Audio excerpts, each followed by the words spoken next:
नमस्कार किसान भाइयों, हमारे YouTube channel Ganesha dairy farm में आप लोगों का आज फिर से स्वागत है। मैं सुनंदा चौधरी आपका वेलकम करती हूं मेरे YouTube चैनल पे। आज फिर एक छोटी सी वीडियो के साथ आप लोगों के बीच में उपस्थित हुए हैं, तो प्लीज़ वीडियो को स्किप मत करिए, पूरा देखिए, क्योंकि काफ़ी अच्छी नॉलेजेबल वीडियो आप लोगों के लिए लाते हैं। और ये वीडियो भी हमेशा की तरह नॉलेजेबल होने वाली है, क्योंकि आप में से किसी एक भाई ने कमेंट करके पूछा था कि बछड़ियों के अच्छे सीमन के बारे में, मतलब सेक्स सीमन के बारे में आप कुछ डिटेल बताइए कि अच्छे सीमन कौन से आते हैं। तो आज उसी पर हमने वीडियो बनाई है, क्योंकि हमने भी हम आगे ब्रीड पर काम कर रहे हैं, तो हमारे पास भी हमने अच्छे सीमनों को लगवा कर हमारी बछड़ियाँ हम तैयार कर रहे हैं। तो आज उन्हीं के बारे में बताएंगे कि आपको भी किस प्रकार से अपनी गायों को सीमन लगवाना चाहिए। जैसे कि सबसे पहले तो आप हमारी ये बछड़ियाँ देखिए, जैसे कि ये है जर्सी की बछड़ी, ये भी सेक्सुअल सीमन की ही बछड़ी थी। उसके बाद ये भी हमारी एक बछड़ी है, और फिर ये हमारी फॉर्च्यूनर की बछड़ी।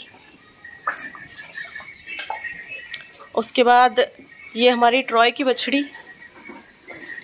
अभी थोड़ा सा अंधेरा हो चुका है, शाम हो रही है, इस वजह से वीडियो है शाम को शूट हो रही है। तो ये है हमारी, ये है ट्रॉय की बछड़ी। बछड़ियाँ सभी काफ़ी अच्छी ग्रोथ पर हैं, आप देख सकते हैं। उसके बाद ये है हमारी जो चाम्स की बछड़ी है, और उसके बाद नेक्स्ट ये जो हमारी है पाइपर की बछड़ी। मतलब अधिकतर अभी हमारे पास 10 से 11 बछड़ियाँ हो चुकी हैं। उसके बाद एक ये बछड़ी है। दरअसल इसका रिकॉर्ड हमारे पास नहीं है, क्योंकि इसकी माँ है हमने पंजाब से परचेस की थी, और उसका कोई रिकॉर्ड नहीं था, इस वजह से इस बछड़ी का हमारे पास कोई रिकॉर्ड नहीं है कि ये कौन सी ब्रीड है।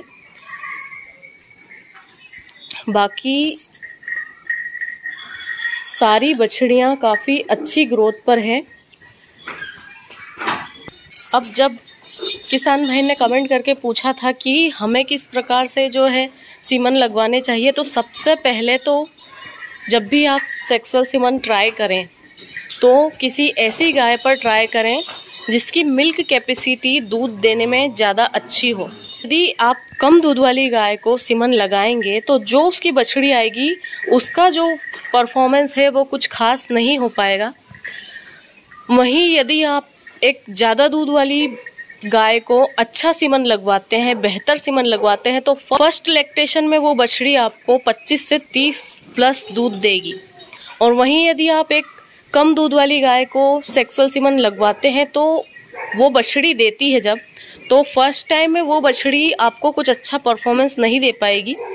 मतलब मिनिमम जो हमारे यहाँ की नॉर्मल गाय सेकेंड थर्ड ब्यात में देती है, बस वो उतना ही दूध दे पाएगी फर्स्ट ब्यात में। जैसा हमको, मतलब जब हम इतना पैसा खर्चा करेंगे ब्रीड तैयार करने में, तो ब्रीड पर यदि हम काम कर रहे हैं तो ब्रीड पर काम करने के लिए हमें उसका जो मेन बेस होता है, मतलब कि गाय का चयन, एक अच्छी गाय का चयन करना होगा।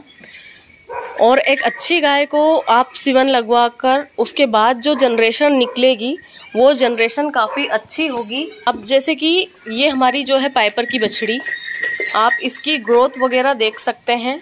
अभी ये 12 मंथ की कंप्लीट हुई है, और इसकी माँ का मिल्क रिकॉर्ड काफ़ी अच्छा है। गैलेक्सी इसकी माँ की गैलेक्सी की खुद बछड़ी है, और आगे हमने फिर इसे पाइपर का सीमन लगवाया तो ये बछड़ी हुई। तो जब ये बछड़ी फर्स्ट टाइम में प्रेग्नेंट होगी और जनेगी तो काफ़ी अच्छा मिल्क रिकॉर्ड बनाएगी, क्योंकि जो इसकी माँ है वो भी काफ़ी अच्छा मिल्क रिकॉर्ड बनाई हुई है। तो उसकी वजह से आगे जब इसे हमने अच्छा सीमन लगवाया है तो ये अच्छी खुद चलकर आगे अच्छा दूध निकालेगी। अब हम जाते हैं कि जब भी आप सीमन लगवाएं तो ज़्यादा महंगा सीमन ना लगवाएं, क्योंकि स्टार्टिंग में ही हम यदि ज़्यादा महंगे पे चले जाएंगे, महंगा मीन्स कि ना 5,000, 8,000, 10,000 इस प्रकार के भी सीमनों का रेट आता है, तो हमें ज़्यादा महंगे में नहीं जाना है। आप मिनिमम 1,000, 2,000, 3,000 तक का सीमन जो आता है, 3500 आखिरी, इतना रेट का सीमन आप लगवाइए। इससे ज़्यादा हेवी में आप मत जाइए, क्योंकि हम जितने ज़्यादा महंगे रेट में जाएंगे उतना ज़्यादा ब्रीड निकल कर आएगा। पर जब ब्रीड निकल कर आती है तो ब्रीड में ये दिक्कतें आती हैं कि जैसे हम ज़्यादा हाइब्रिड वाली जब गाय खरीद कर लाते हैं तो उसमें जो बीमारियों की दिक्कतें आती है, जितनी ज़्यादा ब्रीड पर हम जाएंगे उतनी ज़्यादा उनमें बीमारियां पनपती है। तो उसी प्रकार जब ये बछड़ियां पैदा होती हैं, हम जितनी हाई क्वालिटी में जाएंगे तो इनमें उतनी ज़्यादा बीमारियों का डर होता है। सबसे ज़्यादा जो डर होता है इन्हें बछड़ियों में आता है वो है थाइलेरिया। और हर जो नॉर्मल किसान है वो समझ नहीं पाता है कि बछड़ी को क्या होता है। इतना हाई टेम्परेचर हो जाता है कभी कभी बुखार में कि बछड़ी की मौत हो जाती है। इसके साथ साथ सर्दी जुकाम, बहुत सारी ऐसी बीमारियां आती है जो हाई लेवल की जो ब्रीड होती है उसे लगती है। तो जैसे कि मान लीजिए हमने एक महंगा सीमन लगवाया और उसके बाद मान लीजिए हमने 9 महीने प्रॉपर अपनी गाय की केयर करी कि आगे चल के ये बछड़ी देगी, हम ब्रीड बनाएंगे। उसके बाद जब वो बछड़ी आई और थाइलेरिया या किसी भी दूसरी बीमारी का शिकार हो गई, तो दूसरी बीमारी में आकर वो मर गई, तो वहाँ हमारा नुकसान हो जाएगा, क्योंकि पहले ही हमने जो है सीमन पर ज़्यादा खर्चा कर दिया। उसके बाद फिर हम ब्रीड बनाने की सोच रहे थे, वो भी नहीं बन पाएगी। तो इस वजह से जब भी आप सीमन लगवाएं, ऐसे सीमन लगवाएं जो नॉर्मल हमारे एरिया में अवेलेबल हो जाते हैं और ज़्यादा महंगे रेट में नहीं मिलते। उसके बाद आपको सीमन की पहचान करना ज़रूरी आना चाहिए, क्योंकि आजकल मार्केट में नकली सीमन बहुत अवेलेबल होने लग गए हैं। सीमन की स्ट्रॉ जो डार्क छपाई में छपी होती है, वो जो स्ट्रॉ होती है वो असली स्ट्रॉ होती है, और जो नकली डुप्लीकेट स्ट्रॉ होती है उसकी जो छपाई होती है वो हल्के रंग से बनी हुई, हल्के रंग से लिखावट होती है उसकी, तो वो नकली छपाई वाली जो होती है वो नकली सीमन होता है। तो जब भी आप सीमन लगवाएं तो आप इस चीज़ को ज़रूर से ध्यान रखें। उसके बाद जो भी आप गाय को सीमन लगवा रहे हैं तो वो अंदर से पूरी क्लीन होना चाहिए, उसकी हीट परफेक्ट होना चाहिए। उसके बाद गाय आपको ऐसी चूज़ करनी है कि जो कम समय में ना जने, पूरा समय लेकर जने। आपको ऐसी गाय को जो है सिलेक्ट करना होगा। अब जैसे कि हमने आपको बताया कि एक हाइब्रिड और एक नॉर्मल सीमन, तो जैसे कि हमारी हमने ये पाइपर आजकल नॉर्मल ही हो गया है, पाइपर का सीमन है। इसका बॉडी वेट, स्ट्रक्चर वगैरह आप देख सकते हैं, पैरों की बनावट सीधे स्ट्रेट है। आगे चलकर काफ़ी अच्छी ब्रीड बनेगी, काफ़ी अच्छी गाय बनेगी। अब वहीं हम यदि इस चाम्स पर जाते हैं, मतलब आज से 3 साल पहले जब हमने इसका सीमन लगवाया था चाम्स का, तो ये बछड़ी काफ़ी ब्रीड में निकल कर आई है। आप देख सकते हैं ब्रीड में है, पर इसमें एक दिक्कत ये है कि इसको खिलाई काफ़ी ज़्यादा लगेगी, इसका रखरखाव काफ़ी ज़्यादा चाहिए। मतलब इसमें हाई मेंटेनेंस गाय है, जब ये आगे चल के बनेगी तो हाई मेंटेनेंस गाय भी बनेगी। उसके बाद इसका जो बीमारियों से लड़ने की क्षमता है, इम्यूनिटी पावर, वो कम है, मतलब बहुत जल्दी बीमार पड़ जाती है। और इसके मुकाबले यदि हम दूसरी बछड़ियां देखेंगे तो ये बहुत नॉर्मल बीमार होती हैं, और वहीं ये बहुत जल्दी बीमार पड़ जाती है। तो इस वजह से हम जो है आपको बताते हैं कि ज़्यादा हाई ब्रीड में नहीं जाना है। अभी ये बछड़ी जो है सबसे बड़ी बछड़ी है, पर अभी आप देखेंगे कि जितनी भी बछड़ियां हैं सभी इसके लगभग बराबर है, और बॉडी वेट भी जो है सभी का सेम है।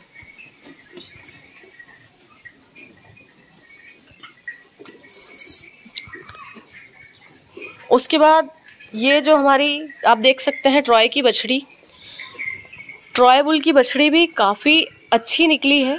अब ट्रॉय है जो देसी सीमन से ही बना हुआ है, तो इस वजह से इसमें भी जो ज़्यादा बीमारियां वगैरह नहीं आती है। इसके भी आप बॉडी स्ट्रक्चर, ये लेग स्कोर, ये सारी चीज़ें आप देख सकते हैं।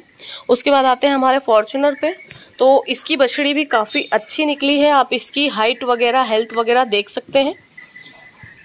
कभी बछड़ियों को बाहर निकल के हम इन पर फिर से एक वीडियो बनाएंगे, जिसमें आप लोगों को प्रॉपर इनकी वीडियो में बॉडी वेट वगैरह, हाइट वगैरह दिखेगी। और वैसे ही हमारी ये 2 बछड़ियाँ हैं, ये भी काफ़ी अच्छी बॉडी वेट ले चुकी हैं। तो बछड़ियों में, सीमन में हमें यही देखना है कि ज़्यादा हाई ब्रीड के सीमन पर हमें नहीं जाना है, क्योंकि ज़्यादा हाई ब्रीड में जाएंगे तो उसमें रिस्क काफ़ी होता है। वहीं यदि हम ये नॉर्मल सीमन लगवाते हैं, जैसे कि आजकल तो मार्केट में बहुत सारे सीमन चल गए हैं, जैसे है अरबाडा चल गया है, टाइसन है, उसके बाद स्पार्टन है, बहुत सारे बुल हैं ऐसे नामी बुल जिनके सीमन हमें जो है मार्केट में आसानी से अवेलेबल हो जाते हैं। पर जो पहले के पुराने सीमन हैं, जैसे कि हमारा ये पाइपर है, चाम्स है, उसके बाद फिर ट्रॉय है, फॉर्च्यूनर है, 40-116 है, 40-120 है, काफ़ी सारे सीमन हैं। जर्सी में जाएंगे तो टाइसन है। इस प्रकार से काफ़ी ब्रीड है। यदि हम ब्रीड पर काम करना चाहें तो इन सारे बुलों में से किसी भी बुल को चॉइस करके हम जो है अपनी अच्छी गाय पर ट्राई करके आगे ब्रीड बना सकते हैं। पर बात वहीं आती है कि यदि आपको ब्रीड तैयार करनी है तो ब्रीड तैयार करने के लिए आपको बेस अच्छा चाहिए, मतलब आपके पास भी पहले से ब्रीड होना बहुत ज़रूरी है, वरना आप एक आपकी नॉर्मल गाय पर ट्राई करेंगे तो उसका जो जनरेशन तैयार करने में आपको समय लगेगा। जैसे कि आप अगर एक नॉर्मल जो 5 से 10 लीटर दूध देती है, यदि आप उसमें अच्छा सीमन लगाएंगे तो आगे चल के वो बछड़ी कम ही दूध देगी, पर फिर जब उसकी बछड़ी की बछड़ी जब पैदा होगी, जब जाके थोड़ा उसका जो है दूध बढ़ेगा।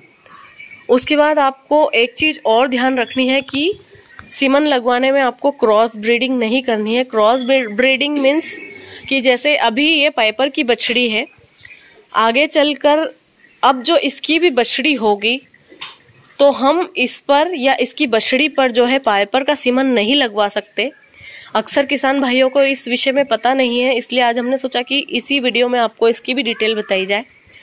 यदि हम आगे चलकर इसे पाइपर का सीमन लगाते हैं या इसकी बछड़ी को आगे चल के पाइपर का सीमन लगाएंगे तो ये एक क्रॉस ब्रीडिंग हो जाएगी, और जिसकी वजह से फिर जो है ज़्यादा दूध ज़्यादा दूध देने की बजाय कम दूध देंगी।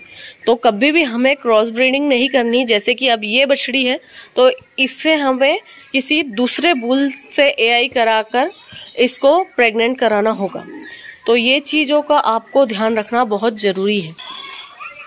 तो किसान भाइयों, मुझे आशा है कि आप लोगों को मेरी ये वीडियो अच्छी लगी होगी। अभी हम लोग भी ब्रीड पर काम कर रहे हैं, क्योंकि यदि आप डेयरी फार्मिंग कर रहे हैं तो केवल बाहर से गाय खरीद कर ही आप डेयरी फार्मिंग में सक्सेस नहीं हो सकते। जब तक आप अपने घर की ब्रीड तैयार नहीं करेंगे तब तक आप डेयरी फार्म में जो है सक्सेस नहीं हो सकेंगे। तो इसी वजह से हमने भी ब्रीड पर काम करना स्टार्ट कर दिया है। और यदि आप लोग भी आगे बढ़ना चाहते हैं तो जो है ब्रीड पर काम करना स्टार्ट कर दीजिए। और ब्रीड पर काम करने के लिए आप अपना बेस मजबूत करिए। पहले आप अच्छी ब्रीड अपने फार्म पर रखिए, उसके बाद उनमें अच्छे सीमन लगाकर जो हमारे यहाँ सूट हो जाए, इस प्रकार के सीमन लगाकर जो है अपनी गाय की एआई कराइए। और उसके बाद जो बछड़ी पैदा हो उसे ऐसा नहीं कि केवल बछड़ी हमने ले ली है और फिर उस पर ध्यान ही नहीं दे रहे हैं। प्रॉपर आपको उसको 3 महीने तक दूध पिलाना पड़ेगा। दूध की लालच थोड़ी आपको छोड़नी पड़ेगी। 3 महीने तक आप 3 महीने तक उसे प्रॉपर दूध पिलाइए, प्रॉपर उसे फीडिंग जो है खिलाइए। जो हमारी नॉर्मल फीडिंग आती है, जो 0 से 3 महीने, फिर 3 महीने से 6 महीने, फिर 6 से 12 महीने, इस प्रकार की जो फीडिंग आती है कंपनी की, जो भी आप घर की बनाना चाहते हैं वो सारी चीज़ें खिलाइए।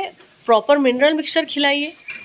यदि प्रॉपर मिनरल मिक्सचर खिलाएंगे तो बॉडी वेट के साथ साथ बच्चेदानी का विकास होगा और प्रॉपर हिट में आएगी और एक बार में कंसीव करेगी। तो ये चीज़ें यदि आप प्रॉपर करते हैं, प्रॉपर 3 महीने में डीवार्मिंग करते हैं, तो जो है आप एक अच्छी ब्रीड तैयार कर सकते हैं। आज ज़्यादा दूध ले सकते हैं, उसके बाद और उस पर आगे और ब्रीड पर काम करके और अच्छी ब्रीड बना सकते हैं। तो यदि आप लोगों को हमारी वीडियो पसंद आई हो, समझ आई हो, तो प्लीज़ लाइक, शेयर, सब्सक्राइब ज़रूर करिए। मिलेंगे जल्दी से नेक्स्ट वीडियो में। कमेंट में ज़रूर से जिस भी विषय पर वीडियो बनानी है आप सवाल कर सकते हैं। हम नेक्स्ट वीडियो में आपके कमेंट का जवाब ज़रूर से देंगे। तो मिलते हैं जल्दी से नेक्स्ट वीडियो में। Thank you for the watch.